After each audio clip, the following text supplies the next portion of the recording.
nessas semanas, onde Deus tem falado e feito através de várias pessoas, através de vários departamentos, um dos lugares onde Deus tem ministrado também é através dos grupos de vida. Amém? Quem tem participado de um grupo de vida? Amém? Jovens também, grupo de vida. Amém? Sim? E o Ricardo partilhou uma palavra que ele tem partilhado no seu grupo. E ele ia partilhar com os outros grupos, mas nós entendemos que Deus estava a falar de uma maneira muito forte através da vida dele. Então, ele é a minha primeira ajuda.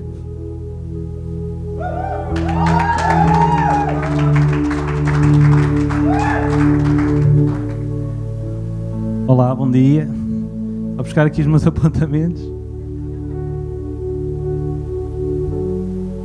Estar aqui à frente sem o piano é muito estranho. Né? Ok. Vocês não conseguem ver o meu coração, mas está tipo... Ok. Vamos só ficar em pé. Graças te damos, Senhor. Obrigado, Senhor, pela honra que é podermos estar aqui no Teu meio, Senhor. Deus, no nome de Jesus, Tu possas falar aos nossos corações, Senhor. Abre os nossos corações, Deus. Abre o nosso ouvido, abre os nossos olhos, para que Tu possas falar de acordo com a Tua vontade, Senhor. Não com a minha vontade, mas com a Tua vontade, Senhor. Que nada seja dito a mais nem a menos daquilo que Tu queres, Deus, no nome de Jesus. Amém. Ok. Então, como o Tiago estava a dizer, isto é tão estranho, eu não vejo nada. Se calhar até é melhor assim. Como o Tiago estava a dizer, partilhei num grupo uma palavra sobre depois de Jesus ter ressuscitado. E realmente isto fez-me... Eu nunca tinha olhado para esta parte da Bíblia desta forma. E comecei a ler com outro entendimento. É a palavra rema, não é? Quando nós lemos muitas vezes não faz nada, mas à altura que faz o clique é o Espírito Santo.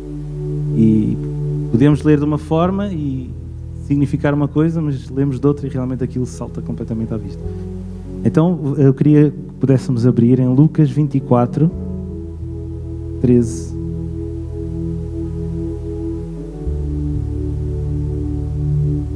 Portanto, isto aconteceu depois de Jesus ter ressuscitado, só para nos posicionarmos. Os discípulos estavam assim um pouco como incrédulos, não é? Então, quando acabou, é que está Jesus, já passaram 3 dias, não acontece nada. E então houveram aqui 2 deles que fizeram um caminho ao contrário do que era suposto. Portanto, supostamente, né? Eles não sabiam na altura, mas Jesus ia ascender em Jerusalém, ou no meio de Betânia, em Jerusalém. E eles estavam a fazer um caminho completamente contrário. E vamos ler. Então, Lucas 24, 13. Naquele mesmo dia, 2 deles estavam de caminho para uma aldeia chamada Emaus, distante de Jerusalém 60 estádios. Estou a parar aqui? Portanto, eu estive a ver, porque eu não fazia ideia quanto é que eram 60 estádios. E 60 estádios é mais ou menos 10 a 11 quilómetros. Portanto, uma caminhada de 11 km, demora aqui 5 horas, 6, 4, 5, 1 hora. Eu fiz uma caminhada uma vez de 6 km e demorei à volta de 2 horas, pela marginal. Mas pronto, é à volta de 4 a 5 horas. Portanto, houve aqui muito tempo, mas vamos avançar. Iam conversando a respeito de todas as coisas sucedidas. 15. Aconteceu que, enquanto conversavam e discutiam, o próprio Jesus se aproximou e ia com eles. Portanto, Jesus já tinha ressuscitado e foi com eles. Portanto, Jesus ressuscitou e foi fazer uma caminhada de 11 km. Ok, continuando. Os seus olhos, porém, estavam como impedidos de o reconhecer. Então lhes perguntou Jesus: que é isso que vos preocupa e de que ides tratando à medida que caminhais? E eles pararam entristecidos. Um, porém, chamado Cleopas, respondeu dizendo: és o único, porventura, que tendo estado em Jerusalém ignoras as ocorrências desses últimos dias? E ele perguntou: quais? E explicaram o que aconteceu a Jesus, o Nazareno, que era varão, profeta, poderoso em obras e palavras, diante de Deus e de todo o povo. e como os principais sacerdotes e as nossas autoridades o entregaram para ser condenado à morte e o crucificaram. Portanto, eles estavam a falar com Jesus e não se aperceberam, não é? E Jesus ainda assim perguntou-me: então, o que é que se passa? Estão a falar do quê? Como se não soubesse, não é? É o que Jesus faz. Ele quer ouvir realmente o nosso íntimo, do nosso coração, não é?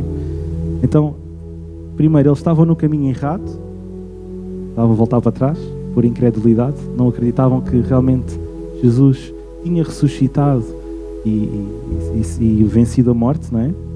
E eles não conheciam realmente Jesus, porque eles aqui não percebem o porquê que Jesus realmente morreu. Para eles, o que aconteceu foi que os sacerdotes e as autoridades o mataram, não é? Depois de Jesus ter feito tantos milagres, malandros mataram Jesus. Por causa deles, por causa dos sacerdotes, por causa destas autoridades, é que o mataram, mas não. Jesus morreu por cada um de nós, não é? Amém? E eles aqui não tinham entendido ainda isso. Então, vamos só continuar. No 21. Ora, nós esperávamos que fosse Ele quem havia de redimir a Israel, mas depois de tudo isto, e já este o terceiro dia, desde que tais coisas sucederam. É verdade também que algumas mulheres das que connosco estavam nos surpreenderam, tendo ido de madrugada ao túmulo, e não achando o corpo de Jesus, voltaram dizendo terem tido uma visão de anjos, os quais afirmam que ele vive. De facto, alguns dos nossos foram ao sepulcro e verificaram a exatidão do que disseram as mulheres, mas não o viram. Então Jesus lhes disse Jesus: honestos e tardes de coração para crer tudo o que os profetas disseram. Porventura não convinha que Cristo padecesse e entrasse na sua glória? E começando por Moisés, discorrendo por todos os profetas, expunha-lhes o que a seu respeito constava em todas as Escrituras. Então, ele foi aquele caminho de 11 km, a pé, né? Na altura não havia Uber, nem nada disso, né? A conversar com eles, a dar-lhes todas as evidências de quem ele era. Ainda assim, eles não tinham lá chegado, não perceberam que iam caminhar com Jesus. E isso é o que acontece muitas vezes connosco. Nós estamos no caminho errado às vezes, não temos consciência disso e achamos que conhecemos Jesus, mas se calhar não conhecemos assim tão bem. Isto basicamente na igreja, não é? Eles andaram com ele todos os dias, durante aqueles 3 anos pelo menos, e parece que não chegaram a perceber o que é que Jesus realmente vai fazer. E continuando aqui, depois eles chegam à tal aldeia, que era a 11 km. Quando se aproximaram da aldeia para onde iam, fez ele menção de continuar. Portanto, Jesus supostamente ia continuar, porque ele quis ver uma reação da parte deles. E a seguir nós vemos isso. Eles se constrangeram, dizendo: fica connosco porque é tarde, e o dia já declina. Então aí sim Jesus entrou. E aqui é uma parte que é esta a parte que me abriu mais os olhos, não é? Que ele entrou e quando estava com eles, tomou o pão, abençoou e partiu o pão. Quando nós convidamos alguém a entrar na nossa casa, quem é que faz isso? Somos nós, certo? Somos os anfitriões. Mas ele aqui tornou-se um anfitrião. É o que Jesus faz quando nós convidamos a entrar. Ele toma conta da nossa vida. E aqui foi o que ele fez, porque ele abençoou o pão, partiu o pão e lhes deu. E só aí nessa altura é que eles o reconheceram. Então, o meu ver, e depois continuando mais à frente, é como é que Jesus parte o pão, ou como é que geralmente partiam o pão. A forma como ele partiu o pão e as próprias cicatrizes que ele tinha é que os fizeram provavelmente reconhecê-lo. Isso não diz aqui, mas mais à frente vai dizer. Vamos ler então. E ele, assim que ele faz isso, desaparece da sua presença e disseram um ao outro: porventura não nos ardia o coração quando ele pelo caminho nos falava e expunha as Escrituras? E então eles voltaram novamente, mais 10 km para Jerusalém, para contar aos outros o que é que tinha acontecido. E isto é logo a seguir Portanto, continuando. Mas Jesus, quando eles chegam, Jesus volta a aparecer. E isso é no versículo, deixa-me só, no 36. Exatamente. Podemos... Já estamos? Não sei se ali também está. Então, falavam ainda destas coisas quando Jesus apareceu no meio deles e lhes disse: paz seja convosco. Eles, porém, surpresos e atemorizados, acreditavam estarem vendo um espírito. Mas ele lhes disse: porquê é que estáis perturbados e porquê é que sobem dúvidas ao vosso coração? Agora no 39. Vede as minhas mãos e os meus pés, que sou eu mesmo. Apalpai-me e verificai, porque o espírito não tem carne nem ossos como vedes que eu tenho. Dizendo isto, mostrou-lhe as mãos e os pés. Então, Jesus tinha um corpo novo, certo? Porquê que não tirou as cicatrizes?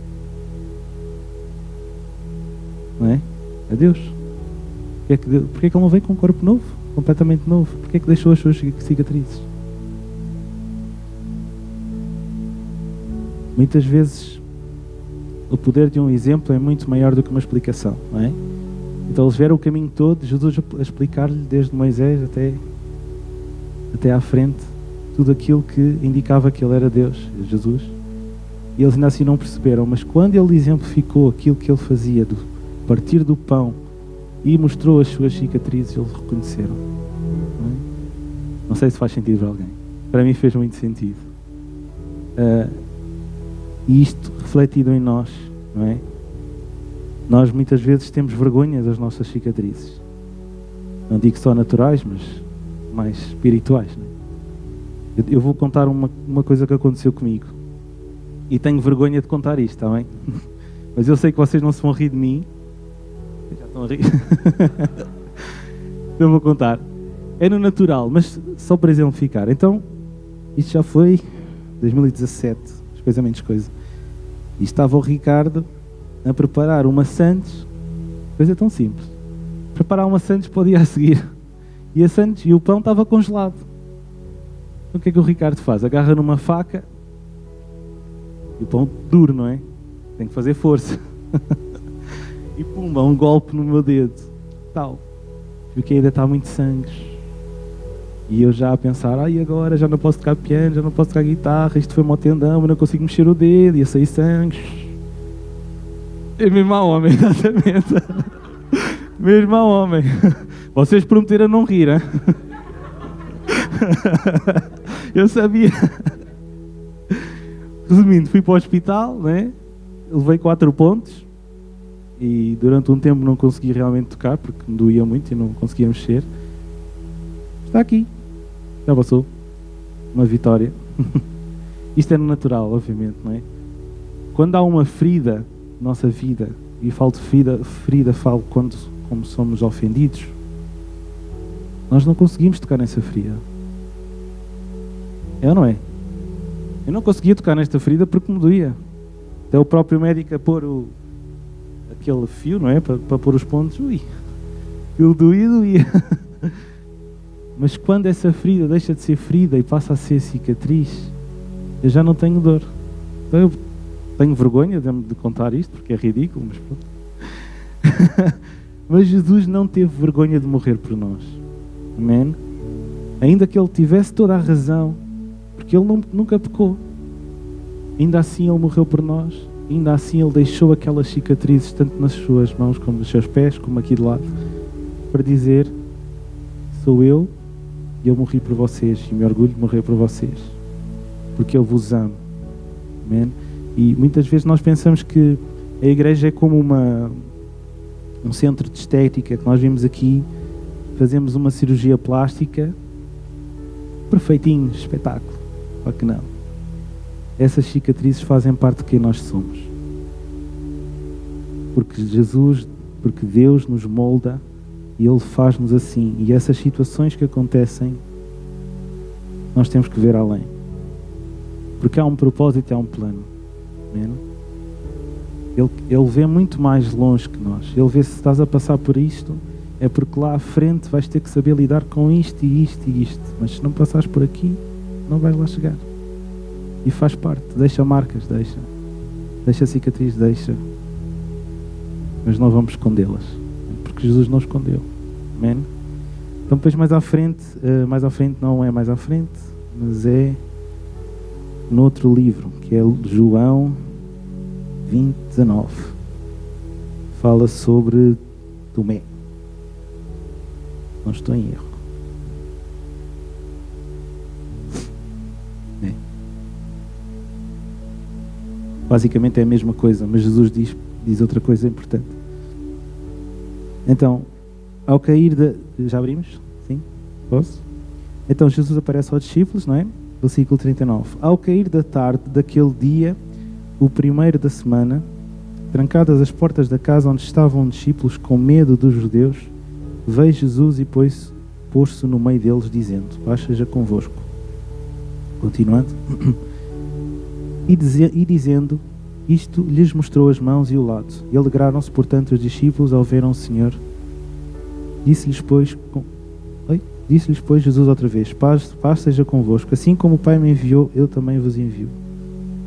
E depois, mais a seguir. Não era bem aqui, mas também é. Jesus... Portanto, nós sabemos que Tomé só acreditava se visse, não é? E se tocasse no sítio onde estiveram os pregos. Isso está no versículo 24. Demorou 8 dias desde que ele disse isto, até que Jesus aparecesse a Tomé. E ele só acreditava nessa altura, quando visse. Então no versículo 27, Jesus pôs-se no meio deles novamente, porque naquela altura Tomé ainda não estava lá com eles, e ele diz: põe aqui o dedo e vê as minhas mãos, chega também a mão e põe no meu lado, para que não sejas incrédulo, mas crente. Era aquilo que eu estava a dizer há pouco, não é? Se nós tivermos uma ferida, nós não conseguimos tocar nela, não é? Enquanto ela não passar a ser uma cicatriz, nós não conseguimos tocar nela. E Jesus aqui mostra que tem um corpo novo, embora tenha as cicatrizes, mas ele está curado. Ele ressuscitou. Amém? Era o que eu estava a dizer, faz parte de nós. E hoje estávamos a falar, o pastor Sete estava, e a Natasha também, a falar sobre esvaziar-nos de nós próprios, para que Jesus possa encher, o Espírito Santo possa encher. E há a outra parte que eu gostava de falar sobre isso. Tem a ver, não é? Que eu estava a dizer sobre as cicatrizes. Nós somos como vaso de barro, não é? Como é que é um vaso de barro? Alguém sabe? Tem umas rachas, às vezes está meio partido, estas cicatrizes, mas faz parte, não é? E ainda assim, o nosso Deus escolhe-nos na mesma. Amém? E vamos então aqui a outra parte, que é em 2 de Reis 4, de 1 a 6.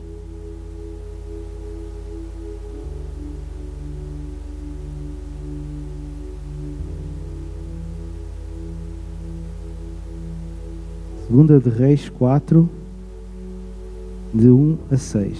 Portanto, fala sobre Eliseu. Conhecemos esta história, não é? De Eliseu e da viúva. Portanto, a viúva estava sem nada. Ou ela achava que não tinha nada. É mais por aí, mas já lá vamos. Ia perder os filhos, não é? Então, vamos ler. E no versículo 1, certa mulher, das mulheres dos discípulos dos profetas, clamou a Eliseu, dizendo: meu marido, teu servo, morreu, e tu sabes que ele temia ao Senhor. É chegado o Criador para levar os meus 2 filhos para lhe serem escravos. E Eliseu lhe perguntou: que te hei de fazer? Diz-me o que é que tu tens em tua casa. E ela respondeu: tua serva não tem nada em casa. Para só aqui. Para ela, não tinha nada. Não é? Foi a primeira coisa que ela disse. Está ali depois uma vírgula, não sei como é que está ali, mas aqui no meu está assim. tua serva não tem nada em casa, e depois diz, senão uma botija de azeite. E vou ser muito sincero, esta palavra deu-me assim uma chapada e falou muito a mim, porque muitas vezes nós temos aquela mentalidade, ou, não digo que somos nós, mas o inimigo coloca isso, que nós não somos nada. Quem sou eu para fazer isto ou aquilo? Quem sou eu para estar aqui hoje? Quem sou eu? O que é que eu tenho? Não tenho nada. Mas não somos nós que determinamos aquilo que nós temos, amém? E aqui vamos ver o que é que Deus fez a seguir. Então, já me perdi. Ok. Ela respondeu, tua serva não tem nada em casa, senão uma botija de azeite. Então disse ele, vai, pede emprestadas vasilhas a todos os teus vizinhos, vasilhas vazias, não poucas. E foi o que ela fez depois. Então, ela é obediente a Deus, não é? Vai com os filhos e foi buscar então. E depois diz-lhe a seguir, no 4, entra e fecha a porta sobre ti e sobre os teus filhos e deita o teu azeite em todas aquelas vasilhas. Põe à parte a que estiver cheia. Partiu, pois, dele, fechou a porta sobre si e sobre os seus filhos, e eles lhe chegavam as vasilhas, e ela as enchia. Cheias as vasilhas, disse ela a um dos filhos, chega-me mais uma vasilha. Mas ele respondeu, não há mais vasilha nenhuma. E então o azeite parou. Então vemos aqui, aquilo que ela achou no versículo 2, que não tinha nada, deu para encher aquelas vasilhas todas e mais houvesse que ele ia continuar a encher. Amém? E estas vasilhas, ou esta vasilha que nós achamos que não é nada, muitas vezes é o próprio inimigo que nos põe essas mentiras. Tu não tens nada para dar. Nem falo em termos financeiros, mas mesmo em termos de dar alguma coisa a alguém. Muitas vezes nós sentimos tão fracos, tão desmotivados, e vem alguém também tão desmotivado para pedir alguma ajuda e pensa, epá, eu estou tão mal, ainda tenho que dar, como é que eu vou dar? Mas é assim que Deus trabalha. Né? Quanto mais nós nos vaziarmos, mais Ele continua a encher. E é com base nisso que vocês estavam a dizer hoje, faz todo sentido, não é? Portanto, nós muitas vezes pedimos mais de Deus, não está errado, como é óbvio, mas Deus também quer pedir mais de nós. Nós tínhamos a ousadia de deixar sair mais, não ficar com medo. E quando vêm estas coisas à nossa mente, quando vêm estas mentiras do inimigo, porque isto é a forma dele. Porque o que é o azeite aqui? O azeite é o Espírito Santo, amém? Ele simboliza o Espírito Santo. E ele não consegue, o inimigo não consegue quebrar ou matar o Espírito Santo. Mas ele consegue nos impedir a nós, através da nossa vontade, de o deixar de usar. Então, se nós tivermos esse discernimento que é uma mentira e que é algo que está a impedir de deixar Deus ser usado, nós tivermos discernimento disso, nada nos vai poder parar. Amém? Então é isso que eu queria deixar com vocês. Não vamos ouvir as mentiras do inimigo. Amém? Começou. Amém. É outra coisa aqui muito importante. Portanto, além de que ele diz aqui, também me saltou muito à vista, que é a parte em que ele diz para fechar a porta. Só vou voltar ao sítio. Então, é no versículo 4. Então entra e fecha a porta sobre ti e os seus filhos. Isso, fechar a porta significa no nosso íntimo, não é? Quando nós estamos com Deus, só nós e Ele. Vamos deixar sair. Ele quer ver a nossa humildade, Ele quer ver a nossa dependência, não só quando estamos na igreja em que estamos todos contentes, aleluia, amém, mas quando estamos no nosso íntimo com Ele, no nosso quarto. Ele diz, fecha a porta. Eu conheço tudo o que está no teu coração. Eu já te escolhi assim como tu és, com essa cicatriz, com este defeito, com esta necessidade, e é exatamente assim que eu te quero, porque é Ele que vai fazer, não somos nós. Ele vai nos usar, amém? Ele não nos vai usar naquilo que nós somos mais fortes, Ele vai nos capacitar naquilo que nós somos mais fracos, para a sua honra e para a sua glória, amém? Então, continuando aqui, deixa-me só dizer mais uma. Já disse umas quantas vezes. Fala aqui, acho que é só para ver se não me perdi. 2 Coríntios 4. 2 Coríntios 4.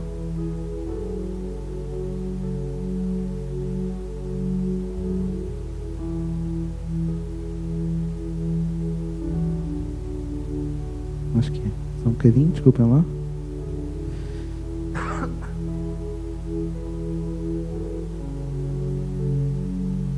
É 2 Coríntios 4, 7. Faltou-me o versículo.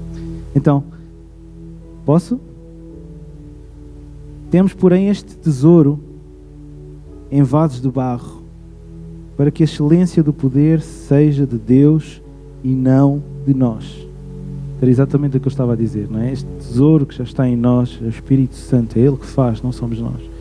E essas fragilidades, essas cicatrizes que nós temos, fazem parte de nós. É exatamente assim que Ele nos quer, para a sua honra e para a sua glória. Para que o homem possa ver que não somos nós o homem que faz, mas é Deus através de nós que faz. Amém? Aleluia.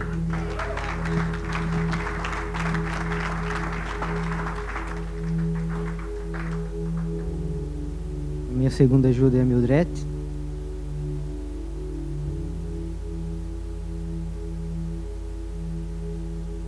Portanto, aqueles que eu convidei, que são como meus conhecidos, que eu falei que ia pregar, já perceberam que eu vos enganei, não é?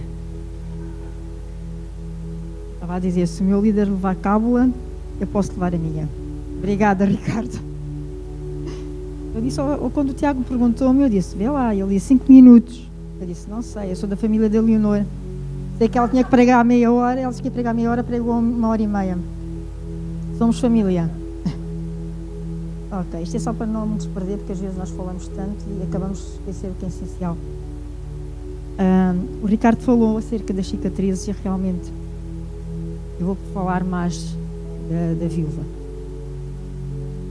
Mas para mim tem sido uma bênção muito grande e muitas vezes eu estou cansada e eu digo assim, não me apetece, mas a questão é que eu fico assim, se eu não vou, o meu pensamento é sempre, eu vou perder. E a verdade é assim, não é? Se eu não for ao grupo de vida, eu vou perder.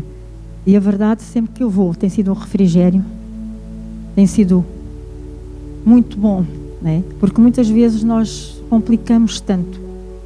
E o Evangelho é muito simples.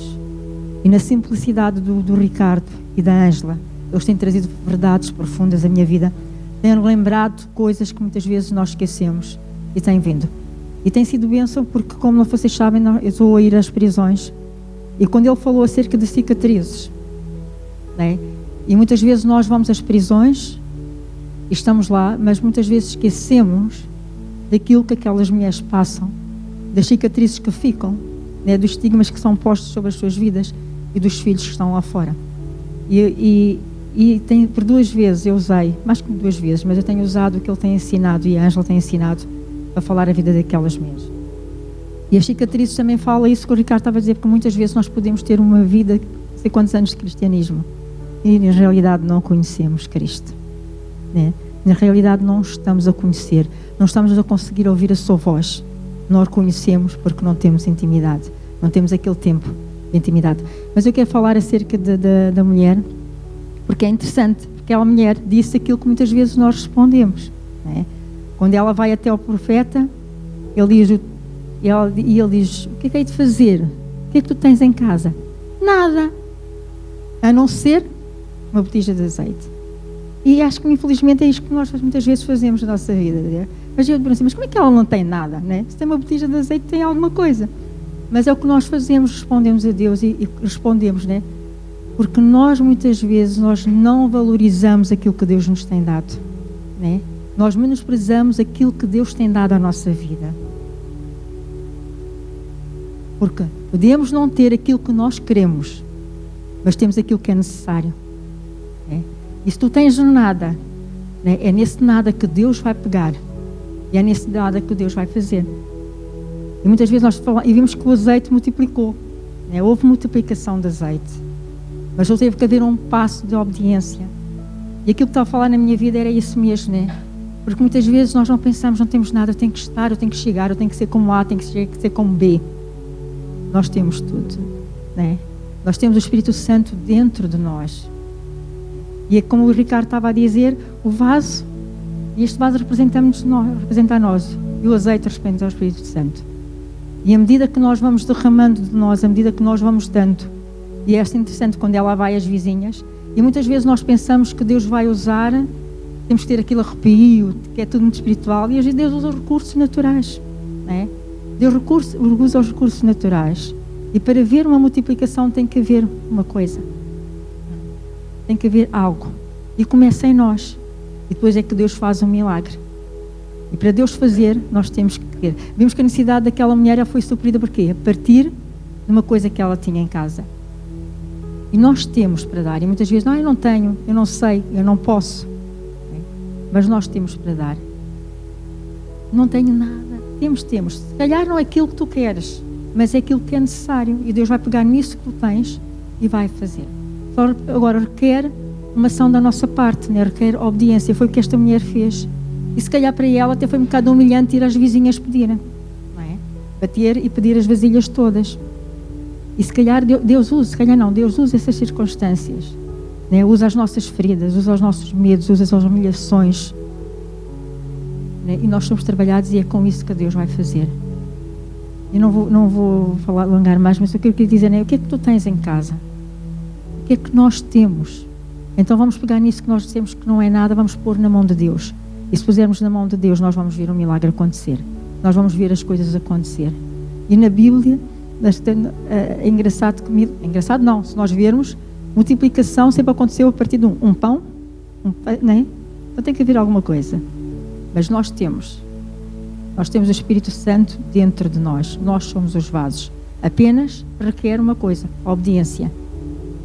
E a partir do momento em que nós damos esse passo, e a partir do momento em que nós vamos entregando, e vamos dar de nós, vamos dando aos outros, Deus vai nos encher mais e mais e mais. Obrigado, Binete. Fica cá. Segunda classe que nós queremos honrar hoje é aqui a Mildred, responsável do Ministério do Diaconato, dos Atalaias. Eu e a pastora Thelma que estávamos responsáveis por esse ministério, e é tão bom ver alguém fazer melhor do que nós fazemos, não é? Esse é o nosso desejo, Não que nós fazemos melhor, mas que cada um tem aquele dom, possa fazer melhor. Então, os Atalaias servem-nos. A Mildred tem estado cá e limpa durante a semana e ora durante a semana. Os Atalaias estão à porta, eles trabalham, eles sobem, eles descem, eles estão no bar, eles estão em todo lado. Então essa é a segunda classe que eu queria honrar hoje, porque é tão bom, não é? Ver o serviço e usufruirmos desse serviço também. Então aqueles que são atalaias, aqueles que são diáconos, podem se colocar apenas em pé. Não vão ter a mesma honra da terceira idade, não vão vir aqui à frente. É o posto médio, Vá.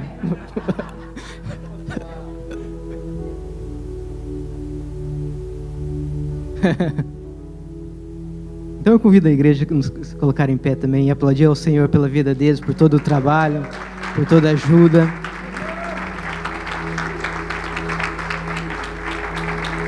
Aleluia. Obrigado.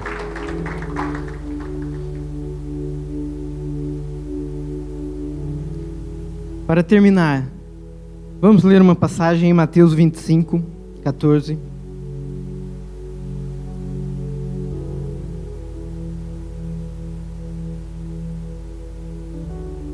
14, e vamos seguir por aí afora. Diz assim: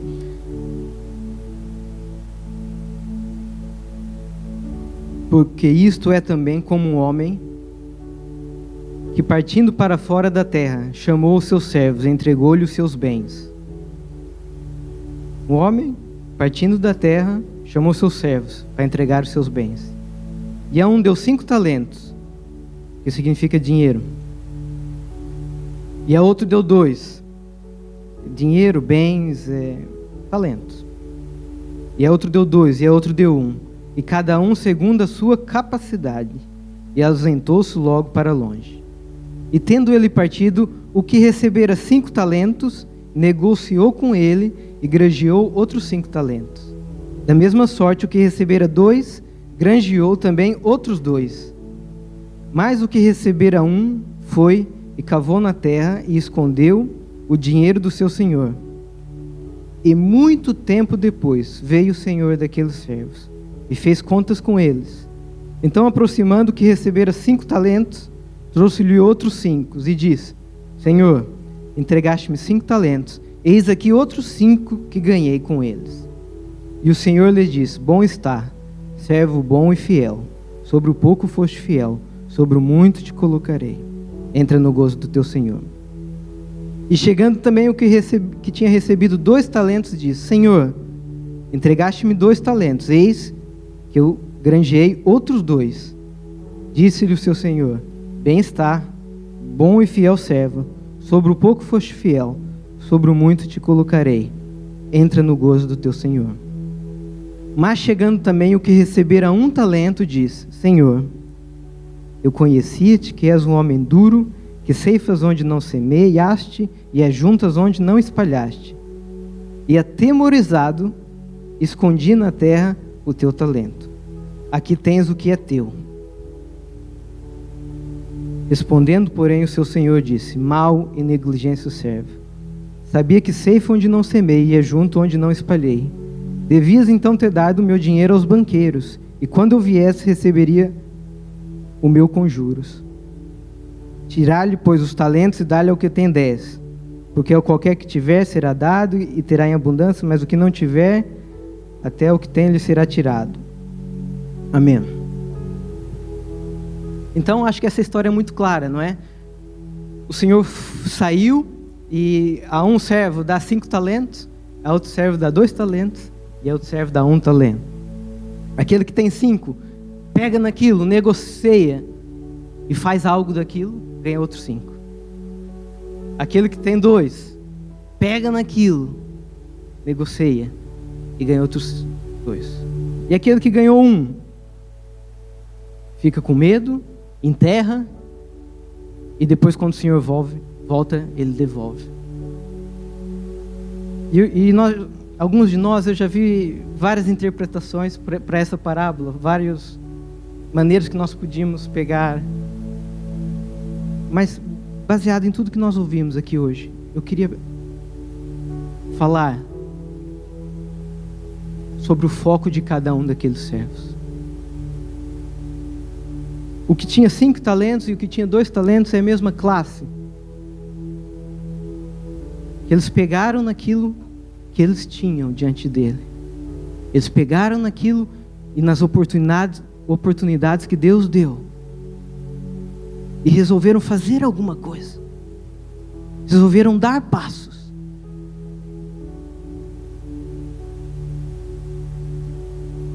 O último resolveu focar-se nos problemas que tinha. Reparem que aquele último ficou com medo, porque o Senhor era muito aquilo, era muito aquilo. Mas o Senhor era igual para os 3. Era o mesmo Senhor. As circunstâncias eram igual para os 3. Então, as razões que o último teve medo, os outros também tinham para ter medo. Mas aquela primeira classe resolveu olhar para soluções. Resolveu olhar para aquilo que ele podia fazer. Resolveu olhar para cicatrizes e falar: elas vão me fazer chegar mais longe. Resolveu olhar para o barro, para o vaso e dizer: eu posso fazer alguma coisa com aquilo que eu tenho. Eu posso fazer alguma coisa com aquilo que eu sou. Eu posso fazer alguma coisa com o tempo que eu tenho. Eu posso fazer alguma coisa. O último é aquela classe que disse: eu não posso fazer nada, eu tenho muitos problemas. A minha vida é muito difícil. O último é aquela classe que tem todas as razões para quando vier o Senhor falar: olha, eu não fiz por causa disso, eu não fiz por causa daquilo. Ele estava convicto que quando falasse aquilo para o seu Senhor ia entender a situação dele. Eu não fiz isso porque as pessoas me magoaram na igreja, eu não voltei na igreja porque a minha família tem outra cultura, de outra igreja. Eu não fiz isso, eu não fiz aquilo por causa disso ou por causa daquilo. Ele tinha vários argumentos, e o pior, cada argumento era uma verdade. Não era mentira, era tudo verdade. Essa parábola tem a ver com quando Deus voltar, o final de todos os tempos. Nós vamos querer ser aquelas pessoas que temos os argumentos todos para dizer aquilo porque nós não fizemos? Ou vamos ser aquelas pessoas que vamos fazer com aquilo que me deu, eu fiz isso? O que nós vamos querer falar para Deus no dia que nós nos apresentarmos a Ele? Vamos querer falar daquilo que nós fizemos, daquilo que nós tivemos oportunidade? Ou vamos querer falar da razão por que não fizemos? Então, nesta manhã, eu vos encorajo a não focar-se no problema, mas focar-se na solução. A não focar-se naquilo, o motivo que tu podes não seguir a Deus. Porque eu vou dizer, há muitos motivos, há muitos argumentos, e nenhum deles pode ser mentira. Não tenho tempo, eu tenho os meus filhos, eu não gosto disso, eu não gosto muito do Tiago, não gosto daquilo.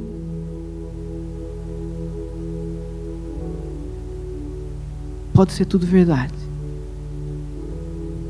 Mas eu creio que quando nós chegarmos com esses argumentos diante de Deus, Ele vai falar: se tu não gostas do Tiago, ele está ali na fila, ele já é a seguir. Eu vou ver esses motivos. Eu estou a falar de ti. Então, que nós possamos parar de focar nos motivos, não damos passo.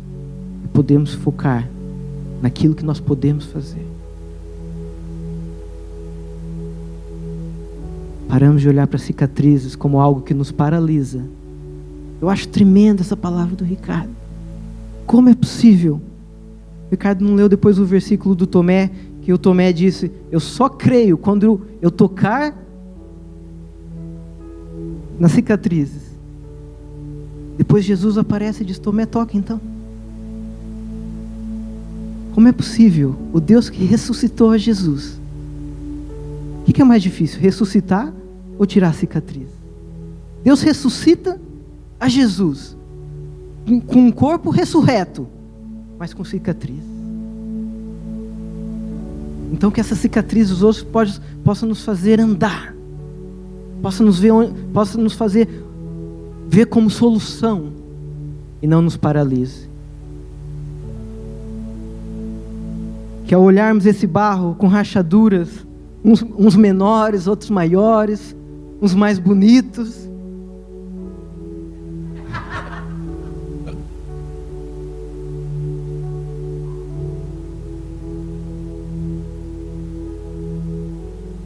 mas Deus pode fazer através desse vaso. Nós precisamos,